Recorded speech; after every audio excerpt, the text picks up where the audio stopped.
The broadcast is now starting. All attendees are in listen-only mode. Well, good morning to everyone. Let's hope that in the case of this webinar, the second time is a charm. As many of you know and experienced, I think, firsthand on Wednesday, we had some technical issues that prevented us from conducting this webinar. We want to thank those that are repeat participants today, and we want to welcome those that were not able to join us on Wednesday, but due to the date change, you're able to join us on the call this morning. Understanding that most of you heard my opening message on Wednesday, I'll spare you the monologue this morning, but I do want to remind everyone to pay a visit to our website at www.sitemidwestusa.com for up-to-date details about our chapter, including a listing of events planned for the remainder of this year. Before I turn it over to Jim Adams, our chapter's Vice President of Education, to introduce our extremely experienced panel of hotel sales executives, I wanted to share the format for today's call. We understand that there may be still some audio issues with GoToWebinar. However, we're hoping that it won't impact our call today. We've developed a series of questions that we believe will spark some great dialogue and provide some great insight that will be of value to all on the call today. Throughout the call, please feel free to type in a question at any time in the chat box.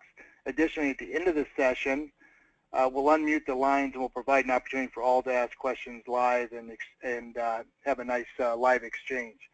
So again, thanks for joining us today. Jim, I'll turn it over to you to kick off today's call.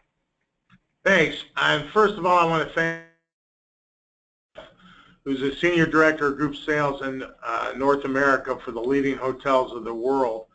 Under Patrick's guidance, leading hotels of the world has become the top chain of independent hotels in the world. Lulu Stribling. Lulu Stribling has been on the site board. She's served the industry in many different ways. She's the Director of Global Accounts for the Ritz-Carlton. She also represents the latest brands such as the Edition, the Reserve, and Bulgari Hotels International. And last but not least, and the only one that you were able to hear from last earlier in the week, is John Iannini. John Iannini is a Vice President of Malia Hotels International. He represents 350 hotels in 40 countries, and he has served numerous boards.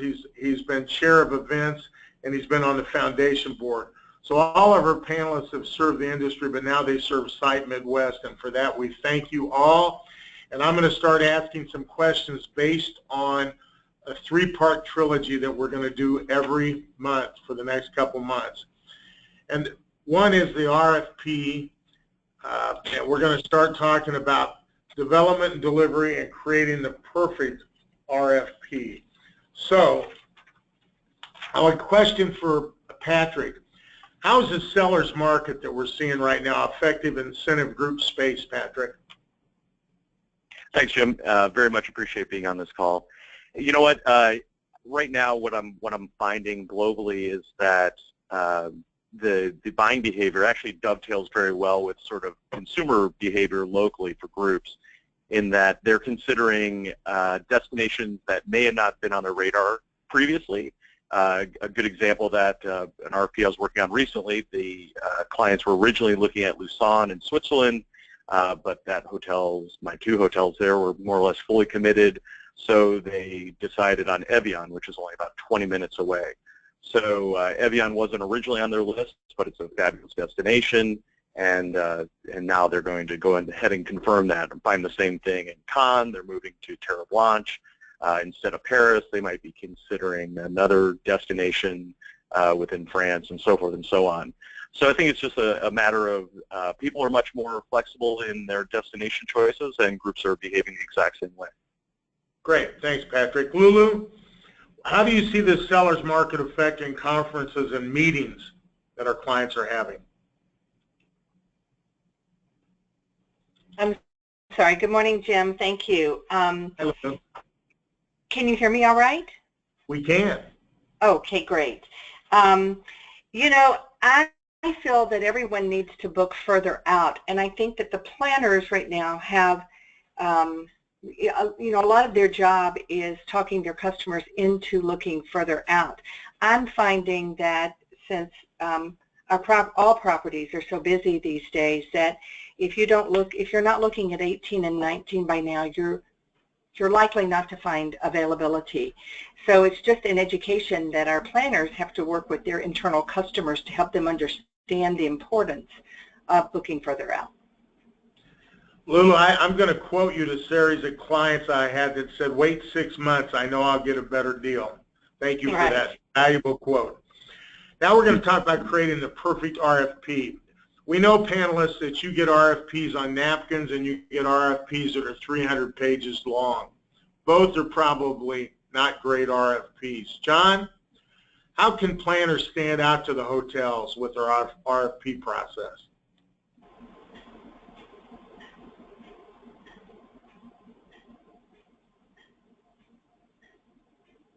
John?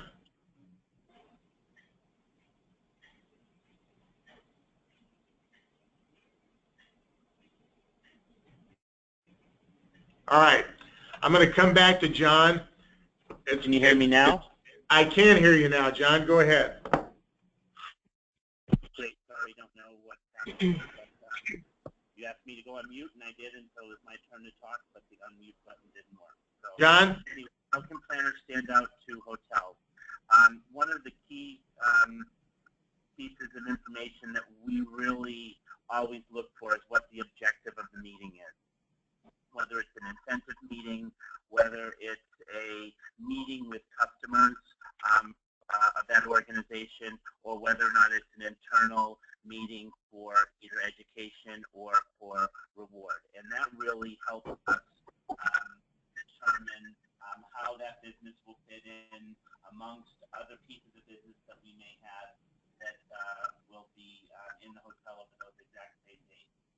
The next would be really being able to put the information into concise areas of an RFP. So the first block, having all of that information, including history, etc., in one place, going to the food and beverage, and then the miscellaneous.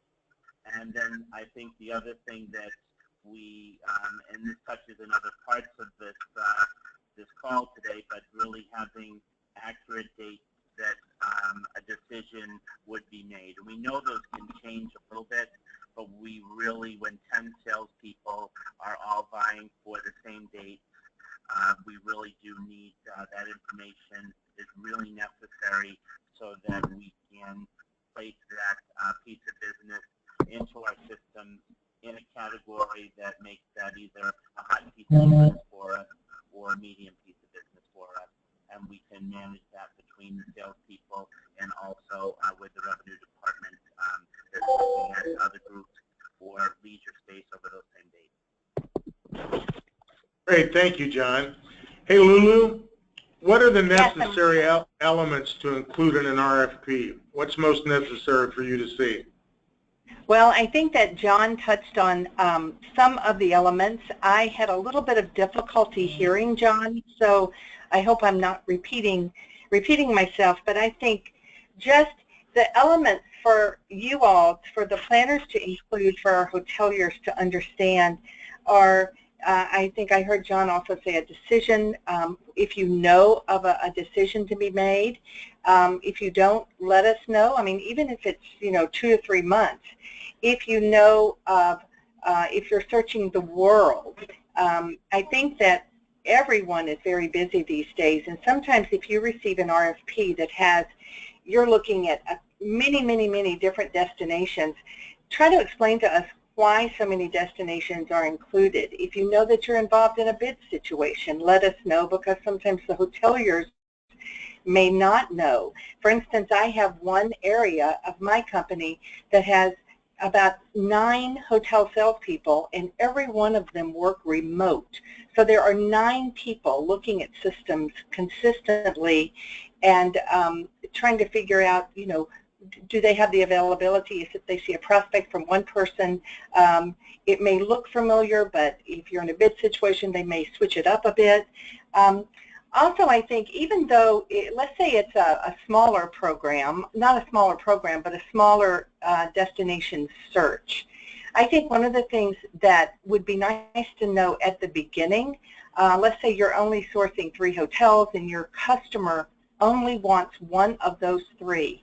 And if you know that this customer of yours has some type of crazy addendum that you could possibly be moving forward with one of these 3 hotels, let them know up front that, you know, as much as you can about the customer, because you know you're going to book the business at one of the properties, but just give the salesperson all the tools that they need so that they can come back to you with exactly what you're asking for. Thanks, Lulu. Hey, John, what information is most often omitted that could help expedite the process in the RFP? I think the information that's probably most omitted is the history, and it's not just the history from the past year, but it's history from the last several years, unless the group has not ever met before in this particular format. And so it's great for us to be able to see that this particular customer went to the Ritz-Carlton Aruba. And the reason I say that is that we look and make sure that we feel we're a match against the Ritz-Carlton Aruba. So if they've been to the Holiday Inn in the past and they're looking at Paradisus, we always want to make sure that it's a match and that they're not looking for something that really won't be the right fit. I mean, in the end, I think Patrick, Lulu, and I all feel like in many cases we're matchmakers. You know, we are trying to find the right property for the group at the right time. And I think that, again, with the integrity of this panel and with other colleagues that I know as well, many of us will not recommend a hotel that we don't feel is the right fit for a customer. And we don't do that because we don't want to hurt the relationship. We want to make sure that this group fits the meeting space, and if they have to make compromises, that they understand those compromises, so that when there's either a site inspection or a planning meeting, that it's a very, that meeting is amicable and that the client walks away feeling really good for when they're going to be able to come back.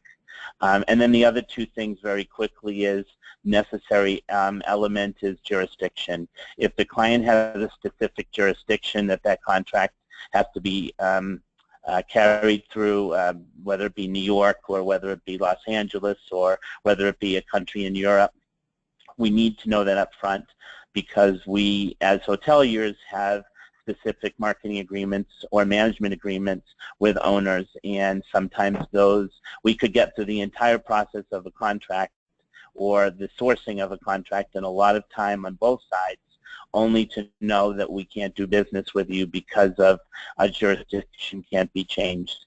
And then the last one, of course, is the indemnification. That's, again, something that's the legal piece, but we all need to know whether or not the indemnification is mutually agreed, if it covers just those folks that stay in the hotel during the group, or if it covers all officers and directors of both companies, and those officers and directors may not be on property.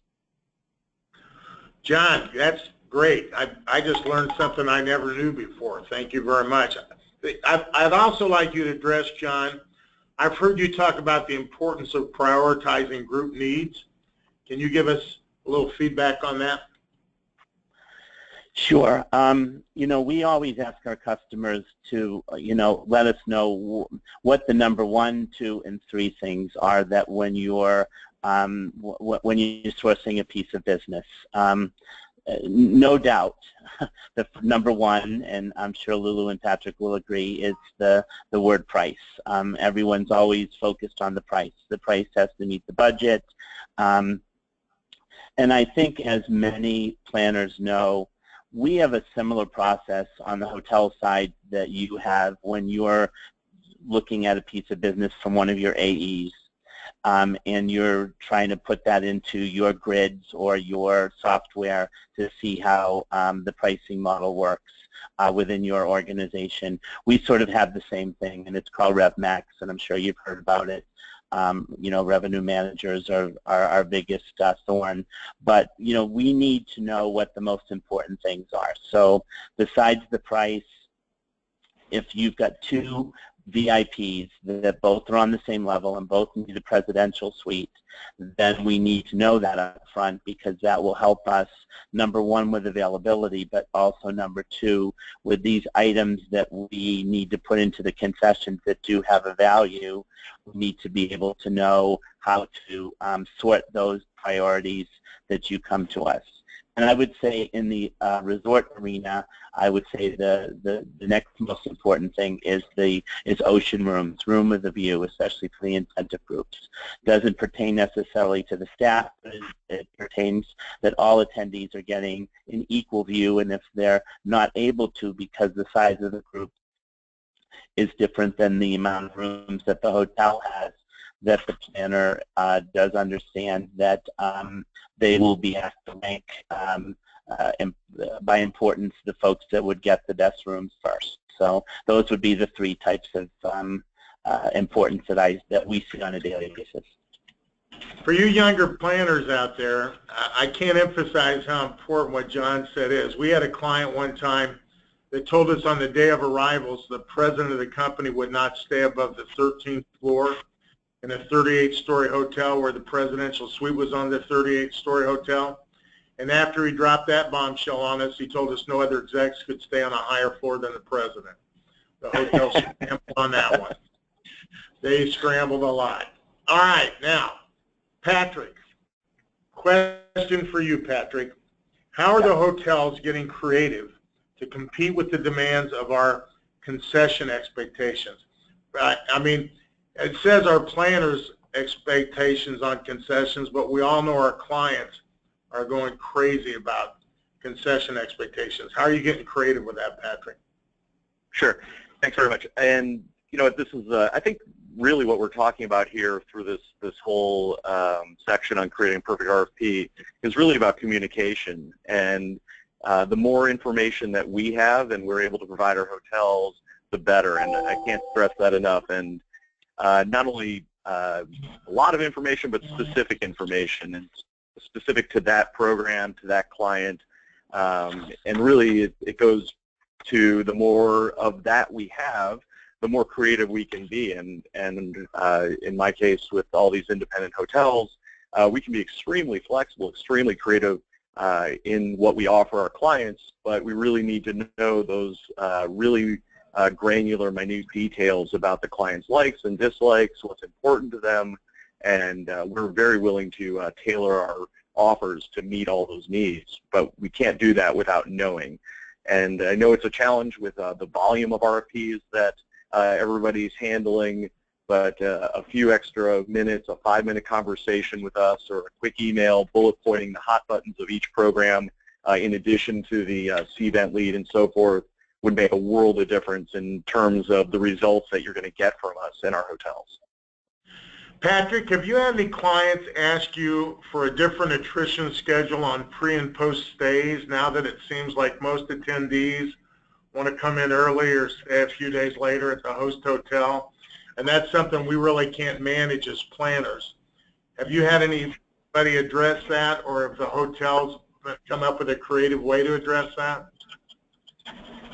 You know what? To be honest, no. I've not had a separate. I mean, typically we do offer pre and post rooms, but they're separate from the contract based on availability, so forth and so on. Separate from the contract, because obviously the companies don't want to commit to those rooms unless they absolutely have to, and you know, we don't want to hold those rooms if they're not going to happen. Okay, great. All right. Well, panelists, we're off to so much better start than earlier in the week. We can hear everybody clearly. And again, thank you for your time and giving us a second day. Now we're going to talk about the second part. We're going to talk about ROI. Return on investment is something that if we didn't know before, we know we have to know now. Clients demand that we come back and show that they're getting a positive return on investment, particularly in their incentive arena. So we're going to talk about RFP revisions. We're going to talk about contracts and how they can affect ROI. So starting with RFP revisions, John, what are the pitfalls of sourcing before you're ready to buy? So this is on our side, it's pretty simple. I think that most hotels, if you've asked to block space, we look for a reasonable amount of time that you're able to get a decision from your customer and get through the contracting stage. As everyone knows, and it's not just in our business, but you know it in the car rental business, you know it in the airline business, rates are fluid. Rates are determined based on supply and demand. Group blocks are held basically as a percentage, as many of you know, of the overall number of rooms in a hotel. So in a hotel, normally between 30 and 40% of a hotel's inventory is held for group space, unless it's a primarily all-group hotel. But in most cases, hotels accept different segments. If they're city hotels, the transient business or the business travel business is important to them, and during the week, a lot of those rooms are occupied with negotiated contracts from that segment. The leisure segment also plays in, and the online travel agents, where they don't necessarily have blocks, but they buy into room categories, usually higher room categories, many of those categories which are used by the incentive market. So I can't emphasize enough that with continual delays by clients, and we know that it's not the incentive houses, we know, or the the meeting planning departments within a corporate direct piece of corporate direct company, we know that the decisions are made primarily by other people, and you are getting information from those people as to when they're ready to make a decision or the board's convening. But we can't emphasize enough that we need to stick as close to a track when you're asking us to hold business, because it really becomes difficult if another piece of business comes in and we have to go back to you and say, you've got 48 hours, you need to move to a different option. We know that happens often, and it happens too often in this marketplace, especially when clients are, there's a lot of elements that have to go into your RFPs. So I would say that's probably the biggest pitfall, is the timing. Right. Thanks, John. Lulu, how can planners avoid negotiating just for negotiation's sake? Well, Jim, and everyone on the phone, I think that Patrick said a few things a few minutes ago. John just added a lot to the overall conversation. Avoid negotiating. It's like John just said, know when that decision time is going to be. Try to, if you're a meeting planning company, you're working hard with your end user to develop the trust of knowing when decisions are going to be made, what exactly you're going to need in that RFP. If you're a corporate meeting planner, you're working with your internal customer as well to determine timelines and exactly what is needed. I think you have to ask exactly what you're looking for within the program. CVent has a lot of room for you to put a lot of that information in. Just this morning, because in my role I get copied on all the CVent leads going out to my customers, and I was amazed that one of my customers sent a CVent lead to one of my hoteliers, and in the body of it was written, there's been some changes. They now need to add an extra day. Could you do this? There's just so much information you can put into that CVent lead. Patrick mentioned a minute ago, pick up the phone, spend 5 minutes being creative and talking through a few things, because I think that is one thing we all do not do well at anymore, and that is picking up the phone. Sometimes you can get more information just by calling that planner, leaving a voicemail. If they don't answer, and in finding out information instead of going back and forth, even in this event area or even through email. Picking up the phone is very important. If there's any specific things that you know your customer cannot live without, let us all know up front. I think that everything Patrick, John, and I are talking about, I think that we're all in agreement on how business gets done. And so if there are things that you know without a shadow of a doubt that nobody's going to accept, let us know that up front. Always review what you had asked before, and maybe something's covered in that. And revisions can just include so many things in a revised RFP, but communication, I think, is the key to everything, and having trust in who you're speaking with so that both of you, the planner and the supplier, truly understand where each other's coming from, because business is critical to all of us, and I know all of us on the phone, we love group business. But John is correct in saying that certain properties have what I refer to as group ceilings, and sometimes we can't give you exactly what you want, but we need to make sure we explain what we can and cannot do just as much as we need you to do the same. Lulu, I'm going to throw you a curveball here, but I know you can handle it. You're on property, you've got a great client on property, and you're the person they always go to when they're going to order their business. They're on property and the hotel drops the ball on something, and the planner thinks, oh my gosh, this is horrible. You know, I shouldn't pay for this, or I shouldn't pay for that. Do you want the planner to come back and include you in the conversation, or do you want them to directly deal with the hotel? Jim, I think that my hotel salespeople and my meetings and special events staff, they can easily handle a lot of these requests and take care of them. I do not mind being included at all, and if I'm on property, I certainly would want to be a part of it. Does that help answer your question? I love to be included, and I think that in my world of the brands that I represent, I'm very fortunate that my hoteliers CC me on so many things, because I think it's most important in my role that even though I might not respond to that email, I'm aware of what's going on, so that if I am needed, I will already know kind of what's going on, especially when I'm sitting here in my office and things are happening. But I'm always willing to help, and my hotel salespeople know that. They know I'm a phone call or an email away if they run into any issues.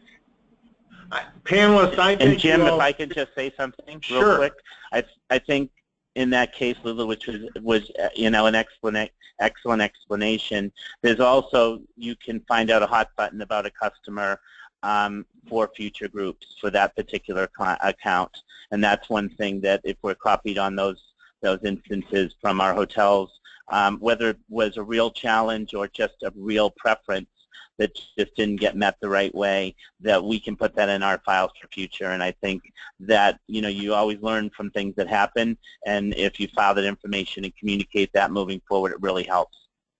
Great. You know, John, I've reached out to you twice this year for destination help, things like Cuba, where you've already got a presence, overseas market where I'm not familiar. Lulu, I've used you numerous times. Patrick, we've reached out to you a couple times this year as well. But you all are the overseers of your brand. And at what point then do you want to steer us directly to the hotel contact or to your regional sales team? I just ask any of you for some feedback on that, because we don't want to waste your time, as busy as y'all are. But you're so big in the industry, I think you're the go-to people that we call. Yeah, Jim, actually, I sort of take a counter to that. I want to be copied on everything.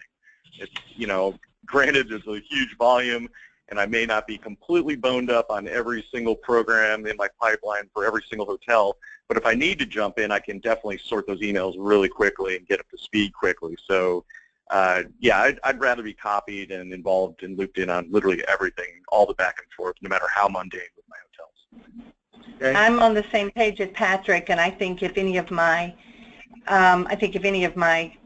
salespeople were on this call, they would agree that, you know, I can sort through things quickly too if I need to step in. Okay. Agreed. Ditto for me. Great. Thanks, John. Thanks, Lou. Thanks, Patrick. Patrick, contracts. We say them with a smile. We say them with a grudge. So my question is, when you're looking at contracts, Patrick, in the old days, we used to have people that we called on that they only got paid for the, we use the term butts in beds versus total revenue. What should planners be aware of now on how the people we're dealing with are making their compensation? So just like they ask us to prioritize our needs, we know how to prioritize our counterparts' needs to make sure it's a win-win for us, for all of us. Yeah, absolutely. And you know, regarding contracts and negotiations, you can put your feet up on your desk right now because I could go on about this all day. But my primary, I'll say my primary point I'd like to make regarding contract and negotiation is the overarching thing, and I tell all my hotels this, and I'd like to share this with everyone on the call, is to think of when you think of contracting, start from a positive place in your approach. The ultimate goal of a contract is not to, quote, protect or get a better deal. It's to align interests. And for all of you taking notes, you can underline that. Contracts are there to align interests. And I can't stress that enough. And I really drive that home with my hotels. And I think it's an important perspective to take. If you view contracting from this sort of positive perspective, aligned interests, I think you'll find that it'll be a much more efficient process. And importantly, it'll help you build the kind of relationships and reputation you want in the market. Relationships are literally everything in our business, and if you approach contracting, which is invariably viewed as the most contentious or difficult part of the pre-sales process, it'll sort of change your perspective on it. And I think if you change your perspective on it, you'll find that your clientele on either side will also change their perspective on it. And in terms of negotiations, just real quick on this, you know, there's really two schools of negotiating. There's negotiating as bargaining, and there's negotiating as joint problem solving, and this ties back to the contracting. Negotiating as bargaining is you go to the market and you want to buy a carpet, and the guy starts at one price, and you start at another price.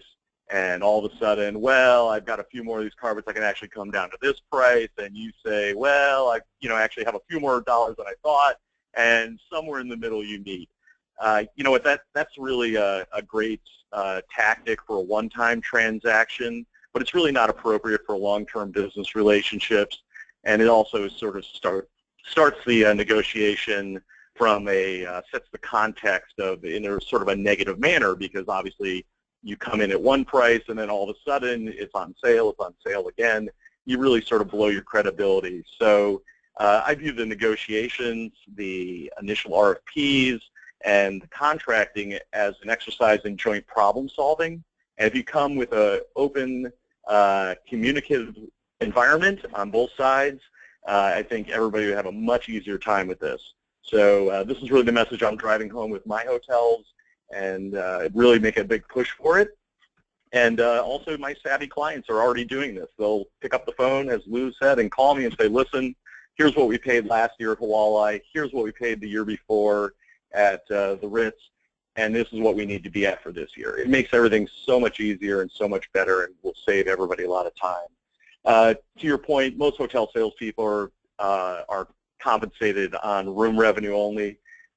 While they're, of course, interested in protecting the business, and they need to defend the overall revenue to their managers, ultimately they care about room revenue personally from a business perspective, they care about the ancillary spend of the entire program. And that's something also I can highlight in sort of a tip and trick. I do have some clients who are very savvy operators, and they actually track the ancillary spend of the attendees at a program above and beyond what's on the program schedule and share that with the hotels. So meaning it's a automotive group, and they're going to have these great dinners, and they're going to have these spa treatments, all these things that are included in the program. But those guys are very wealthy, so of course they order champagne up to their room, they order extra spa treatments, they may sign up with Golf Pro for a day, so forth and so on. And these clients actually collect that data and in a aggregate share that with the hotel. So right, here's the ancillary spend for this group above and beyond what's contracted. And that really is a valuable piece of information that we can use to, frankly, get a better deal for the overall group. Great. Thanks, Patrick. Hey, Lulu, what are the changing concession trends that you see? The changing concession trends. You know, Patrick, that was amazing. Thank you for all of that, because I think it rolls right into the concessions, especially the part about the room rate and then the ancillary spend, speaking of concessions. What I see on my end with concessions is that the planners that I personally work with, what I see is that they know what they need up front. They know what they're looking for, and they will outline their needs pretty much at the beginning, especially when we get close to a proposal stage or we've made a short list or something like that. But it is ever changing. But I think one of the things that we can all look at is if you're asking for something that we as a hotel cannot support, what could we offer in lieu of that? Because most of my experience has been that my customers will ask hotels for certain things, and everything we can't do, then you can go back and forth. And I think this ties into where Patrick was talking about the two types of negotiations, bargaining and problem solving. And I think the trend in concessions is we now can't look at it as a bargaining issue. We need to look at it as a problem solving and have a discussion about it. Once again, conversation or clear communication. Thanks, Lulu. John, I got a question about the hotels competing to help us to appear special in front of the clients. You all mentioned before that often there's lots of people bidding on a piece of business, and your property might be the perfect answer for that client, so you're dealing with 2 or 3 planners. John, how can you help us if we have a good relationship with you and your brand to look special in front of our clients? Well, there's no doubt that you know, the business relationship that we have with the planners is a unique one, and it's one where I think we all respect it, and we're in really a full partnership. There's no question that it's beyond just a simple handshake.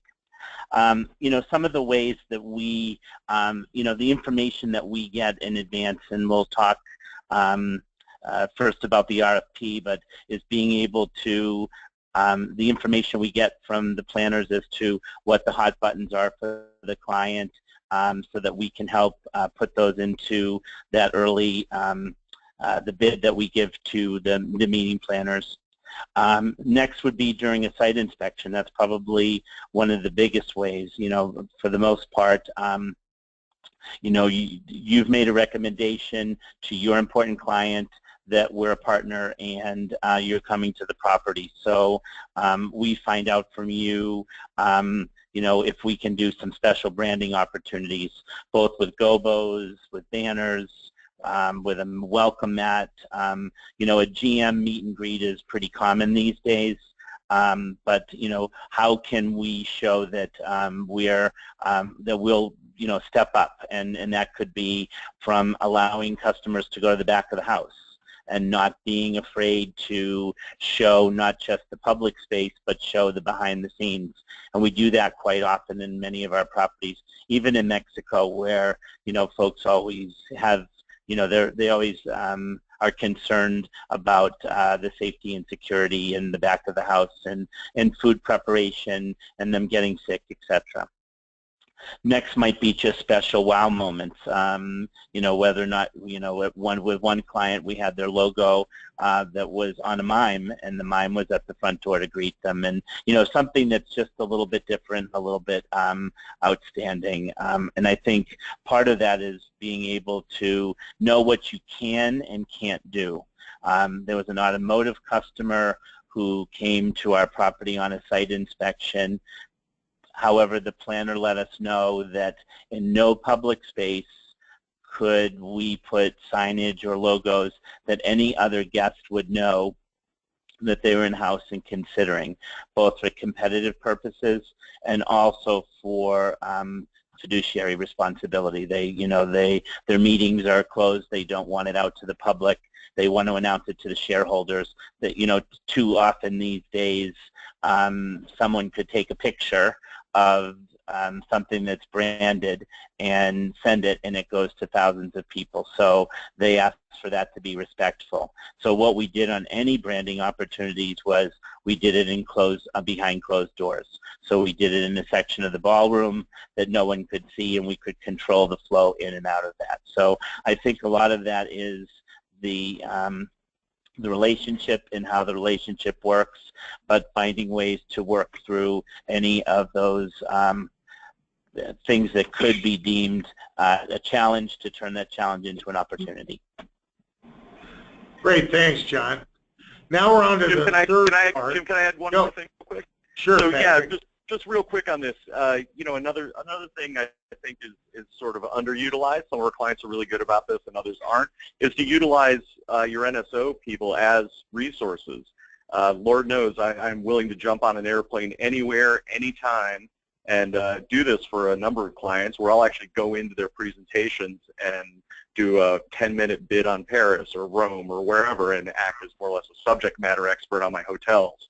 And it's an easy, free value add to my clients, and I'm very happy to do it, and it's very impactful to show that sort of high-level relationship with these brands, and I know Lulu and John would be very willing to do the same. Yeah, if I could just tag on to Patrick as well, ditto to what he just said, and then just one more thing I thought about is to make you all look special is that if, let's say you on the phone are not going on the site inspection, in your hotelier at the property is there, plus your internal customers are going, and the end user customer or your corporate customer, let the hoteliers know very special things. I know that we reach out to try to find out all of the little personal needs and amenities that your clients would like, and that is something that we can just send in. We could even send it from you. We can do whatever to make you look as good as possible, because a lot of times the people sourcing the program and working on it are not the ones that will end up going on a site inspection. So that's just my 2 cents to add to all of this other great chatter. And you know, Lulu, I really appreciate what you said, because I don't drink, and I can't tell you how many times I've had a minute of wine or beer, and right. I always feel like it's wasted, and maybe they didn't know me as well as they might have known me, and so that's great feedback. Patrick, you kind of already jumped into the last part of this session, and then we're going to open this up after all the panelists have a chance to address creativity.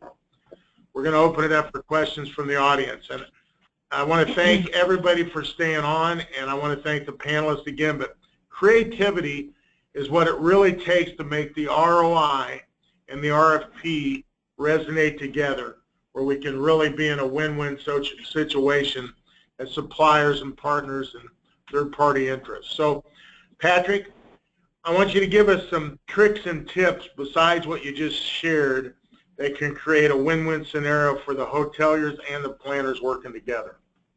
Yeah, well, I mean, we kind of touched on it already, but yeah, I mean, my biggest tip and trick is to build those relationships. It's, attend these the site events, go to the IRF Invitational, and take an opportunity to meet with these hoteliers. They live in property nearby and have an amazing depth of knowledge of things that other clients are doing, and they're much more likely to share this if you build that relationship any chance you get. So it sounds simple, and everybody says it, but not everybody's good at this.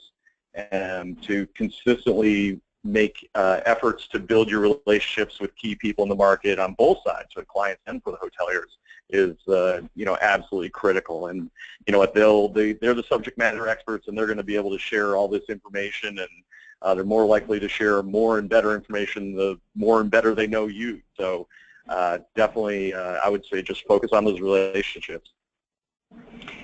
Jim, can I add a comment to Patrick? Sure. I think relationships are extremely important. I think that for me, in the 10 years that I have been in my role with my company, being a part of kind of a little commercial for site, I have met so many people around the world, not only within my own organization, but with like Patrick and John and Jim and Stan and everyone that's in different organizations than I am, plus customers, plus destination management companies. I think if you reach out and you are creative with everyone that is around you, you will take something away from every interaction with that person. And I think, as Patrick said, getting involved in the events and doing these education programs is only a feather in all of our caps, because we can all learn from each other. One thing I'd like to say about creating scenarios for your customers going out and looking at the hotels is make sure that you know your customer so that you can share with your hotelier. I've had some great success with site inspections, to where the end user, the properties have taken the logos and have done welcome amenities with the logos, or they've taken a logo and they've created something on the ocean lawn upon arrival of the key decision maker of the program. Communication is the most important tool we have, because all of us love the business we're in.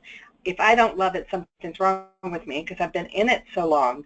But it is not brain surgery. It's thinking through things. It's doing what Patrick said. It's problem solving. I love what you said, Patrick. I'm going to take that to the bank about contracting, differences in bargaining and problem solving. So I just think we're fortunate to be in such a great business that allows us so much opportunity to travel, to meet interesting people, and I just think we all need to take more advantage of it to keep our industry focused and alive. Thank you, Lulu. John, anything to add? No, I think that pretty much they summed it up really, really well. I think, again, there's no question that the relationship and the understanding of the customer is the key to success, and it makes you feel good, and it makes them feel good, and certainly promotes things just beyond the individual program. And as Lulu said, being part of organizations like SITE, and I've been a member now for 26 years, really has opened up amazing doors for me personally as well, as Lulu and Patrick. Thank you. Well, panelists, you have done a great job. What I'd like to do now is I'm going to go back through in the order we started with Patrick, Lulu, and John, and I'm going to give you a minute each to just say something to the group about any new properties you have, or any new things that you have that you'd like to have the group know about. And then after that 3 minutes from you, I'm going to ask the questions to be open, and I will unmute so all of our listeners can ask questions.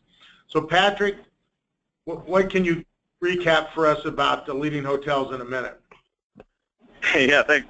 And thank you again for allowing us to speak on this panel. It's quite an honor to be on the phone with everyone here, and I really appreciate the opportunity. You know what? I guess the message I like to drive home is that leading hotels, we have almost 400 hotels around the world, and they're all independently owned, unique, distinctive experiences. And some of them you may not have heard of, and that's where I come in, and this is where I can act as an amazing resource for you and your clients to win more business. We have some really stellar properties that are not commonly known in the U.S. market, which doesn't mean they're not being utilized by high-end incentive groups. I'm thinking Borgo Egnazzi and Puglia, Italy, Terra Blanche in southern France, and so forth and so on. I've got hundreds of them. So please use me as a resource. Reach out to me directly. I'm happy to chat with you about your client's specific needs, and chances are I'll have a number of hotels for you to choose from. Thank you. Lulu, what about your... Well, the Ritz-Carlton Hotel Company, which I've been a part of for many, many years, has continued to grow with over 100 hotels and resorts in our portfolio of hotels. The Asia market continues to abound. We recently have opened a property in Budapest, which we are very, very excited about. Even though we don't have a lot of new product in the domestic U.S., the renovations are astounding with everything going on. For my account base, I put out a newsletter every month with upcoming items and things that are going on with the hotels. Our Lake Tahoe property just put in a venue on Lake Tahoe, and that was in my most recent newsletter. So we are continuing to grow. We represent also the Edition brand, which is a brand that was came to be with Bill Marriott and Ian Schrager's insight, and we currently have one in London, Miami Beach, Istanbul, and New York, and there are many more on hand. The Reserve brand is a unique, smaller brand, and the Bulgari properties are very in high fashion areas, and they gear more toward your transient base, much more than Reserve, Edition, and Ritz-Carlton. But even if I'm not your national salesperson and you're on the phone, if I can ever assist any of you, I'm an email or a phone call away, and really appreciate all of your time today. Thanks, Lulu. John?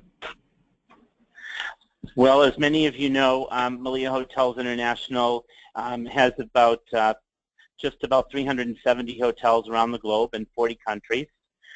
We're just celebrating a big milestone for us, our 60th year in business, so we're very, very excited about that that unique positioning.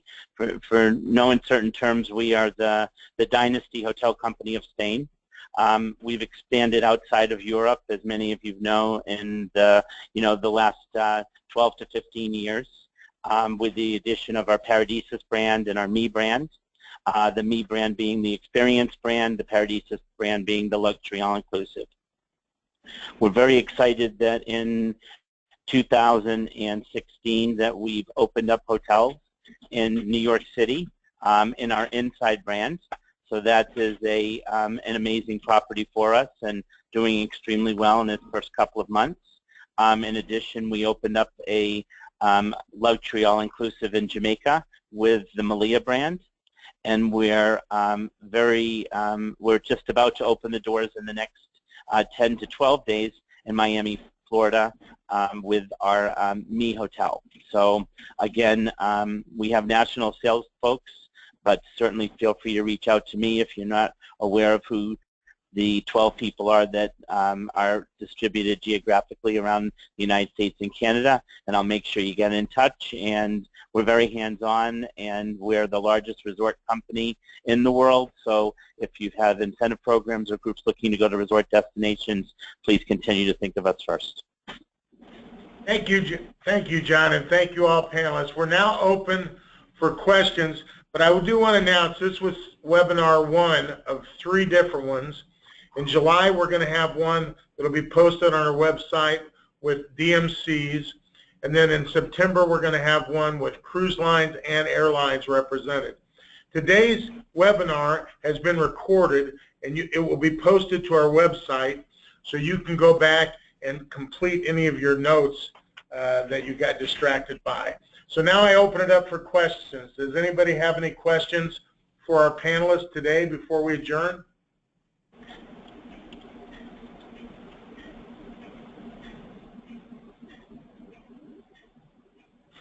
Jim, this is Liz Vinsand with Vail Resorts.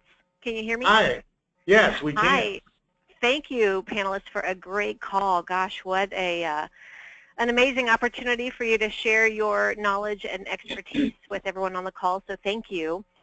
I do have one question. You know, we talked, or you shared about the seller's market, and I'm curious how you see FIT blocks affecting the meetings and incentive industry.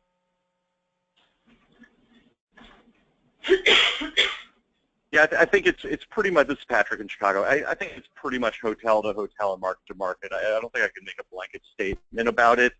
The reality is most hotels, the majority of our portfolio anyway, you know, they need group business. They'll always need group business. They can't sell out strictly based on FIT space. We definitely have hotels that do that, but they're really in the minority. A group business, the base of group business is important to the vast majority of them, and they understand that and protect that and actively engage the market to make that happen. Great. Great, thank you. Anything else from our other panelists or any other questions from our listeners? Jim, someone wrote in the chat about asking me if there's any updates on Zika to share. Oh, great. Thanks. So what I can say about Zika is that, you know, this caught many of us off guard, you know, as but I can say, speaking from our perspective, it's really twofold. The properties that we represent, that I represent, and I'm sure that most of the major hotel companies work with, every property has safeguards in place for guest safety and security.